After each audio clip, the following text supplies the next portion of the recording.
My name is Aditi and I welcome you all back to my channel. आज हम देखने वाले Indian polity में fundamental rights of the Indian constitution. ये video में हम लोग डील करेंगे कि फंडामेंटल राइट्स होते क्या हैं, उनसे रिलेटेड सारे articles and so on with the help of some interesting supreme court landmark judgments. तो शुरू करते हैं। हाँ, फंडामेंटल राइट्स शुरू करने से पहले हम लोग देख लेते हैं कि राइट्स होते क्या है, उससे related classification and so on. Right मतलब क्या होता है मेरा? Any action of an individual which the law permits, any action of a person which the law permits is called as an right. अब जैसे फॉर एग्जांपल मैं हूँ, अगर मेरा कोई भी एक्शन अगर मुझे लॉ परमिट कर रहा है तो वो बन जाएगा मेरा राइट। अब अगर देखा जाए तो राइट में 3 टाइप्स में डिवाइड कर सकती हूँ। एक होता है मेरा फंडामेंटल राइट्स, एक होता है मेरा कॉन्स्टिट्यूशनल राइट, एक होता है मेरा स्टैट्यूटरी राइट। अब फंडामेंटल राइट्स मतलब क्या होता है? फंडामेंटल राइट्स मतलब वो राइट्स जो कि मेरे part 3 of the Indian constitution में आते हैं, उन्हें बोलते हैं हम लोग fundamental rights. Next, constitutional rights क्या होते हैं? कॉन्स्टिट्यूशनल राइट्स मतलब वो राइट्स जो कि कॉन्स्टिट्यूशन में लिखे तो है लेकिन does not fall under part 3 of the Indian constitution, मतलब does not fall under fundamental rights are called as constitutional rights. In short, जो राइट्स पार्ट 3 में उन्हें फंडामेंटल राइट्स बोला जाता है और जो राइट्स फंडामेंटल राइट्स नहीं है मतलब पार्ट 3 में नहीं है उन्हें हम कॉन्स्टिट्यूशनल राइट्स बोल सकते हैं। अब स्टैट्यूटरी राइट्स क्या होते हैं? स्टैट्यूटरी राइट्स मतलब वो राइट्स जो कि कॉन्स्टिट्यूशन में कहीं भी नहीं लिखे होते हैं लेकिन उन्हें बनाया जाता है over a period of time by the law making body of the India. ऐसे राइट्स को हम बोलते हैं statutory rights. For example right to information, ये हो गया। राइट टू मैरी हो गया, राइट टू डाइवोर्स हो गया, राइट टू एम्प्लॉयमेंट हो गया जैसे मनरेगा वगैरह है। ये सब आते हैं मेरे स्टैट्यूटरी राइट्स। ये पहले से फ्रेम्ड नहीं थे कॉन्स्टिट्यूशन में लेकिन इन्हें लॉस के थ्रू लाया गया था। अब कॉन्स्टिट्यूशनल राइट का एग्जांपल है मेरा राइट टू वोट, और फंडामेंटल राइट्स के बारे में हम लोग आगे देखेंगे डिटेल में। अब देखते हैं हम लोग की डिफरेंस क्या है फंडामेंटल राइट और कॉन्स्टिट्यूशनल राइट्स के बारे में। अब जो मेरे फंडामेंटल राइट्स है वो बेसिक राइट्स है एंड वो अप्लीकेबल है टू एवरीबॉडी, ठीक है। लेकिन जो मेरे कॉन्स्टिट्यूशनल राइट्स है they are not basic and does not apply to everyone like fundamental rights. For example, अब जैसे राइट टू वोट बोला मैंने, ये गारंटीड तो है हमारे कॉन्स्टिट्यूशन में ही है अंडर आर्टिकल 326। मतलब राइट टू वोट कौन सा आर्टिकल में आता है मेरा? आर्टिकल 326। लेकिन ये सारे सिटीजन को अटेन नहीं है। कब अटेन होगा ये सारे सिटीजन को? जब वो सिटीजन मेरा 18 अबव बन जाएगा, मतलब 18 एज ऑफ अबव जो भी रहेगा उनके लिए ही एप्लीकेबल है ये वोटिंग राइट। सो ये मेरे बेसिक राइट्स नहीं हुए, ये मतलब does not apply to everyone like fundamental rights. मतलब फंडामेंटल राइट्स बाय बर्थ मिल जाते हैं और कॉन्स्टिट्यूशनल राइट्स उसे अटेन करना पड़ता है एक लिमिट के बाद। ओके, देन नेक्स्ट एक और कुछ डिफरेंसेस देख लेते हैं फंडामेंटल राइट्स और कॉन्स्टिट्यूशनल राइट्स के बारे में। अब फंडामेंटल राइट्स क्या है मेरे? प्रोटेक्टेड है और गारंटीड बाय द कॉन्स्टिट्यूशन। लेकिन अब अगर उन्हें हमें चेंज करना है या फिर टेक अवे करना है या फिर स्नैच करना है तो वो ऑर्डिनरी लॉ से नहीं किया जा सकता। लेकिन कॉन्स्टिट्यूशनल राइट्स को अगर मुझे चेंज करना है या फिर स्नैच करना है, जो भी करना है उसको मॉडिफाई करना है, कुछ भी करना, तो वो मैं कर सकती हूँ ऑर्डिनरी लॉस के थ्रू। लेकिन फंडामेंटल राइट्स को नहीं किया जा सकता। सिमिलरली फंडामेंटल राइट्स अगर किसी भी पर्सन को वायलेट हो जाता है या फिर इन्फ्लुएंस हो जाता है तो वो पर्सन जो है मेरा सुप्रीम कोर्ट में डायरेक्टली अप्रोच कर सकता है। लेकिन कॉन्स्टिट्यूशनल राइट के केस में वो नहीं कर सकता है। अगर उसका वो राइट वायलेट होता है तो उसे ऑर्डिनरी कोर्ट में ही जाना पड़ेगा। यहाँ पे वो डायरेक्टली सुप्रीम कोर्ट के पास नहीं जा सकता है, लेकिन फंडामेंटल राइट्स में वो जा सकता है सुप्रीम कोर्ट के पास। ये थे कुछ basic difference between fundamental rights and constitutional rights. अब फंडामेंटल राइट्स देखते हैं। अब फंडामेंटल राइट्स देखने से पहले एक चीज देख लेते हैं कि जो सारे राइट्स है मेरे, फंडामेंटल हो, कॉन्स्टिट्यूशनल हो, स्टैट्यूटरी हो, ये जो राइट्स है मेरे सारे लीगल राइट्स है। मतलब ऑल द लॉज आर या all the rights are legal rights, लेकिन all the legal rights cannot be fundamental rights. Fundamental rights वही rights है जो part 3 of the Indian constitution में आते हैं। अब देखते हैं फंडामेंटल राइट्स क्या होते हैं। फंडामेंटल राइट्स वो राइट्स होते हैं जो कि part 3 of the Indian constitution में आते हैं। वो कवर करते हैं मेरे आर्टिकल 12 to 35। ये जो राइट्स है वो मेरे नॉट एब्सोल्यूट है, मतलब इनमें कुछ एक्सेप्शंस भी है। अब ये राइट्स जो थे हमने बोरो किए थे यूएसए के बिल ऑफ राइट्स से। मतलब जो फंडामेंटल राइट्स का जो कंसेप्ट है वो हमने बोरो किया था यूनाइटेड स्टेट्स ऑफ अमेरिका के बिल ऑफ राइट्स से।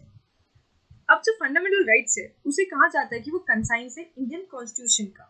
मतलब जब हमारे ऊपर कॉलोनियल रूल था तब हमने देखा कि बहुत सारे सिटीजन जो थे सफर कर रहे थे क्योंकि हमारे पास कोई भी राइट नहीं था। No right for freedom, free speech, expression etcetera. मतलब बहुत ओवर एक्सप्लॉयटेशन हो रहा था। तो इन्हें कम करने के लिए या फिर इसका इम्पैक्ट लो करने के लिए जो हमारे कॉन्स्टिट्यूशन मेकर्स थे उन्हें ये किया, गारंटी किया कि अगर हमारे पास एक रिटन सेट ऑफ राइट्स होंगे तो ये सारी चीज़ें हम अवॉइड कर सकते हैं या फिर मिनिमाइज कर सकते हैं। इसीलिए कॉन्स्टिट्यूशन में चैप्टर 3 में फंडामेंटल राइट्स को डाला गया था ताकि हम सेफगार्ड कर सकें इन राइट्स को against the misuse of the state. मतलब इन शॉर्ट देखा जाए तो ये राइट्स जो है हमें हमारे सिटीजन्स को प्रोटेक्ट करेंगे against the arbitrary and the absolute powers of the state. Okay, ये था हमारा फंडामेंटल राइट। अब ये जो फंडामेंटल राइट्स है ये एप्लीकेबल है citizens as well as to foreigners को भी। कुछ फंडामेंटल राइट्स जो है पर्टिकुलरली सिटीजन्स को एप्लीकेबल है और कुछ जो है हमारे सिटीजन्स के अलावा फॉरेनर्स को भी एप्लीकेबल है, वो हम देखेंगे। अब इसमें जो लिखा है वो रीड करते हैं। The fundamental rights are defined as the human rights those are secure and guaranteed by the Indian constitution. अब fundamental rights are required for the overall development of a citizen. It helps for the overall development. It also makes sure that a person is living in a dignified way। मतलब एक इंसान सिर्फ जी नहीं रहा है, वो dignity के साथ में जी रहा है और वो arbitrary power of the state के अगेंस्ट में भी चेक रखता है। Fundamental rights are available against the state and it provides us the political freedom. तो अब हम देखते हैं फंडामेंटल राइट्स के बारे में और डिटेल में। अब जो हमारी फंडामेंटल राइट्स है वो हमारे इंटीग्रल पार्ट है कॉन्स्टिट्यूशन का। मतलब उसे कोई भी हमसे ले नहीं सकता है।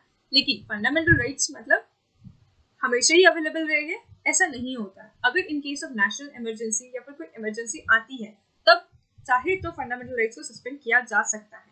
लेकिन ऐसे 2 आर्टिकल्स है कि जो इमरजेंसी के टाइम पे भी सस्पेंड नहीं होते, वो है मेरे आर्टिकल 20 एंड 21। अब देखते हैं nature of the fundamental rights. अब जैसे मैंने बताया था कि ये स्टेट के अगेंस्ट अवेलेबल है, इसलिए इन्हें नेगेटिव ऑब्लिगेशन बोला जाता है। मतलब negative obligation against the state मतलब कि ये जो सेट ऑफ फंडामेंटल राइट्स लिखे गए हैं कॉन्स्टिट्यूशन में वो डिफाइन करता है कि state should not do this things और दैट थिंग्स। मतलब स्टेट को ऐसा नहीं करना चाहिए, वैसा नहीं करना चाहिए, वो गाइड करता है एक स्टेट को, इसलिए वो नेगेटिव तरीके से हो गया, इसलिए उसे negative obligations on the state बोला जाता है। अब majority of the rights are enjoyed by the citizens against the state। Exactly। अब वो स्टेट को गाइड कर रहा है ना कि ऐसा मत करो, तुम वैसा मत करो, तो ऑब्वियसली सिटीजन जो है वो एंजॉय कर रहा है। And this rights are justiciable. अगर सपोज मेरा फंडामेंटल राइट वायलेट हो जाता है तो मैं उसे कोर्ट में अप्रोच कर सकती हूँ, तो इसलिए वो जस्टिसेबल भी हो गया। अब जैसे मैंने बताया था कि नॉट एब्सोल्यूट है, मतलब इसमें सर्टेन रीजनेबल रिस्ट्रिक्शंस भी होते हैं। वो over the period of time हम देखते हैं कैसे कैसे होता है। अब fundamental rights can be suspended during the emergency. Obviously मैंने अभी बताया था कि मतलब फंडामेंटल राइट्स जो है हर टाइम एप्लीकेबल नहीं होते। अगर कोई इमरजेंसी आ गई तो उस केस में इन्हें सस्पेंड किया जा सकता है। लेकिन एक्सेप्ट 2 आर्टिकल्स जो है वो मेरे कभी भी सस्पेंड नहीं होंगे, वो है मेरे आर्टिकल 20 एंड 21। अब आर्टिकल 20 क्या है मेरा? Protection in respect of conviction for offences. मतलब अगर सपोज कोई भी अक्यूज पर्सन है, उससे अगर एक्सेसिव पनिशमेंट दिया जा रहा है या फिर उसके अगेंस्ट कोई भी आर्बिट्रीनेस दिखाया जा रहा है स्टेट के थ्रू, तो उसे वो प्रोटेक्ट करती है। कौन? आर्टिकल 20। अब आर्टिकल 21 क्या है मेरा? आर्टिकल 21 ये है कि हमें वो गारंटी करता है protection of life and personal liberty. वो कभी भी सस्पेंड नहीं हो सकता कोई भी इमरजेंसी के केस में। ओके, नेक्स्ट फंडामेंटल राइट्स अगर आर्म्ड फोर्सेस या फिर इंटेलिजेंस एजेंसीज कोई भी चीज हो उनके लिए रेस्ट्रिक्शंस के साथ आती है। मतलब पार्लियामेंट चाहे तो उन्हें रेस्ट्रिक्ट कर सकती है या फिर उनके राइट्स को डिनाई भी कर सकती है। ये क्यों किया जाता है? बिकॉज सोशल सिक्योरिटी बोल रही हूँ, सिक्योरिटी ऑफ द कंट्री के लिए। देन नेक्स्ट, ये जो राइट्स है वो सेल्फ एग्जीक्यूटरी है। मतलब इन राइट्स जो फंडामेंटल राइट्स है उन्हें अप्लाई करने के लिए या फिर एनफोर्स करने के लिए जो लॉ मेकिंग बॉडी या फिर गवर्नमेंट है उन्हें कोई भी लॉज नहीं बनाने पड़ते। ये जो राइट्स है सेल्फ एग्जीक्यूटरी है, लेकिन इसमें भी कुछ एक्सेप्शन है। मतलब जो राइट टू एजुकेशन है अंडर आर्टिकल 21A, उसके लिए पार्लियामेंट को लॉ बनाना पड़ा था। मतलब वो सेल्फ एग्जीक्यूटरी तो है ही, लेकिन कुछ कुछ जो आर्टिकल्स हैं उन्हें उनके लिए पार्लियामेंट को स्पेशल प्रोविजंस बनाने पड़ते ताकि वो एनफोर्स हो जाए सही तरीके से। अब ये जो फंडामेंटल राइट्स है वो हमारे एलियंस को भी एप्लीकेबल है। Aliens in sense foreigners along with the citizens. अब देखते हैं हम लोग। अब फंडामेंटल राइट्स जो मेरे आर्टिकल 12 से 35 होते हैं, 12 से 35। अब हम देखते हैं एक एक करके। अब आर्टिकल 12, अब जैसे कि मैंने बोला था कि फंडामेंटल राइट्स जो मेरे नेगेटिव ऑब्लिगेशंस है स्टेट के अगेंस्ट में, मतलब वो स्टेट को गाइड कर रहा है कि तुम ये नहीं कर सकते, वो नहीं कर सकते एंड सो ऑन। तो अब ये देखना पड़ेगा ना कि स्टेट होते कौन है, एक्चुअल में वो किसको बोल रहा है। तो आर्टिकल 12 डिफाइन करता है मेरा डेफिनेशन ऑफ द स्टेट में कि वो स्टेट मतलब होता कौन है। स्टेट मतलब वो बॉडीज जो कि मेरे गवर्नमेंट ऑफ इंडिया के कंट्रोल के अंदर है, जैसे मेरे local and other authorities. Local and other authorities मतलब मेरी म्यूनसिपैलिटीज, ग्राम पंचायत एक्सेट्रा, ये सब मेरी गवर्नमेंट के अंडर में आते हैं। ये सारी जो भी बॉडीज है या फिर जो भी ऑर्गेनाइजेशन है जो गवर्नमेंट कंट्रोल करती है, वो सारी मेरे स्टेट के डेफिनेशन में आते हैं। मतलब the government and the parliament of the India, the government and the legislature of each of the states and all the local and the other authorities within the territory of India are under the control of the government of India is all included in this state definition. सारी की सारी चीजें जो कि government of India के control में है, वो सारी चीजें मेरी आ जाएंगी स्टेट के डेफिनेशन में। अब नेक्स्ट आर्टिकल 13 देखते हैं। अब आर्टिकल 13 बोलता है कि लॉज इनकंसिस्टेंट विथ और in derogation of the fundamental rights, मतलब वो लॉज जो कि फंडामेंटल राइट्स के अगेंस्ट में जा रहे, वो सारे के सारे मेरे क्या हो जाएंगे, इनकंसिस्टेंट हो जाएंगे। अब उसका क्लॉज ए और 2 देखते हैं, आई मीन क्लॉज 1 एंड 2 देखते हैं। All the laws in force in the territory of India immediately before the commencement of this constitution, in so far as they are inconsistent with the provision of this part, shall to the extent of such inconsistency be void. मतलब ये बोल रहा है in short की commencement of the constitution, मतलब constitution से पहले जो भी लॉज इन्फोर्स थे इस टेरिटरी ऑफ द इंडिया के अंदर, वो सारे लॉज अगर मेरे फंडामेंटल राइट्स के अगेंस्ट में, तो वो सारे के सारे लॉज जो है मेरे इनकंसिस्टेंट और वॉइड हो जाएंगे, मतलब वो एप्लीकेबल नहीं रहेंगे अगर वो मेरे फंडामेंटल राइट्स को हार्म पहुंचा रहे तो। अब उसका सेकंड प्रोविजन क्या बोलता है, the state shall not make any laws which takes away और abridges the rights conferred by this part and any law made in contravention of this clause shall to the extent of the contravention be void. मतलब अगर state मेरा कोई भी law पास कर रहा है जिससे कि मेरा फंडामेंटल राइट जो है मेरा स्नैच हो रहा है या फिर उसे कुछ हार्म हो रहा है, तो वो सारे राइट्स को जो है हम नल एंड वॉइड डिक्लेयर कर देंगे। अब इसमें बोला गया था कि the state shall not make any law. अब does this law include constitutional amendment act also? अब ये एक था मेजर क्वेश्चन पार्लियामेंट के सामने। अब कॉन्स्टिट्यूशनल अमेंडमेंट एक्ट मतलब क्या होता है, अगर सपोज मुझे कॉन्स्टिट्यूशन के अंदर कोई भी चेंजेस करने हैं तो पार्लियामेंट क्या है उसे चेंज कर सकती है with the help of constitutional amendment act. लेकिन अब इसमें बोला गया था कि the state shall not make any law, तो इनके सामने जो क्वेश्चन था ये था कि एनी लॉ के अंदर क्या कॉन्स्टिट्यूशनल अमेंडमेंट एक्ट्स भी आते हैं। तो अब इनकी स्टोरी देखते हैं कि क्या होता है। अब देखते हैं amendments of the fundamental rights. जैसे कि आर्टिकल 13(2) बोलता है कि state shall not make any laws which will take away the fundamental rights of a citizen. मतलब स्टेट ऐसे कोई भी लॉज नहीं बनाएंगे जिससे फंडामेंटल राइट्स किसी का हार्म हो या फिर स्नैच हो। तो अब क्वेश्चन था कि ये लॉ में कौन से लॉज आते हैं, सिर्फ ऑर्डिनरी लॉज आते हैं या फिर कॉन्स्टिट्यूशनल अमेंडमेंट एक्ट्स भी आते हैं। अब कॉन्स्टिट्यूशनल अमेंडमेंट एक्ट मतलब आर्टिकल 368 बोलता है कि अमेंडमेंट ऑफ द कॉन्स्टिट्यूशन, मतलब कॉन्स्टिट्यूशन अमेंड करने के लिए एक आर्टिकल था आर्टिकल 368, इससे कॉन्स्टिट्यूशन में चेंजेस लाए जा सकते थे या फिर उसे अमेंड किया जा सकता था। अब अगर सपोज मैं कंसिडर करती हूँ कि मेरे लॉ के अंदर कॉन्स्टिट्यूशनल अमेंडमेंट एक्ट नहीं है, इसका ये मतलब होता है कि parliament can amend the fundamental rights bye amending the constitution itself. मतलब पार्लियामेंट के पास में वो चांस आ जाएगा या फिर वो अथॉरिटी आ जाएगी कि वो अपने वे से फंडामेंटल राइट्स को कभी भी चेंज कर सकती है या फिर कॉन्स्टिट्यूशन को चेंज कर सकती है अगर मेरा कॉन्स्टिट्यूशनल अमेंडमेंट एक्ट जो है मेरे लॉ में कंसिडर नहीं होता है। अब देखते हैं कि अभी के स्टेटस के हिसाब से वो है लॉ में या नहीं आता है। तो स्टोरी देखते हैं with the help of some important landmark judgments. तो पहला केस था Shankari Prasad versus union of India, that is 1951 case. इस केस में ये देखा गया था कि जो Shankari Prasad versus union case था उसमें सुप्रीम कोर्ट ने बोला कि पार्लियामेंट जो है अमेंड कर सकता है, मतलब कॉन्स्टिट्यूशन अमेंडमेंट एक्ट जो CAA है इज नॉट अ लॉ, वो लॉ की डेफिनेशन में नहीं आता, जो कि आर्टिकल 32 बोलता था। मतलब parliament can amend any fundamental right using any constitutional legislative power. Similarly second judgment था Sajjan Singh versus state of Rajasthan case 1965। इसमें भी सुप्रीम कोर्ट ने यही रूल आउट किया कि पार्लियामेंट जो है अमेंड कर सकता है फंडामेंटल राइट्स को उसकी पावर से, क्योंकि लॉ की डेफिनेशन में कॉन्स्टिट्यूशन अमेंडमेंट एक्ट नहीं आता है।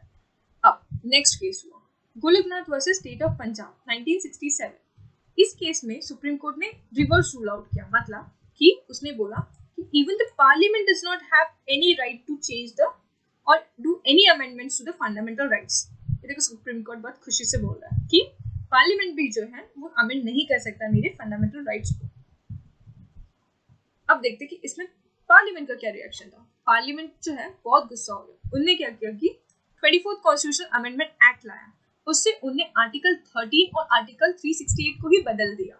एज अ रिएक्शन उनने बोला कि पार्लियामेंट के पास में पावर है to amend the fundamental rights through the constitution amendments. मतलब parliament is the sole authority to amend the fundamental rights through the constitution amendment. उन्हें आर्टिकल ही चेंज कर दिया, आर्टिकल 13 और आर्टिकल 368। कौन से अमेंडमेंट से?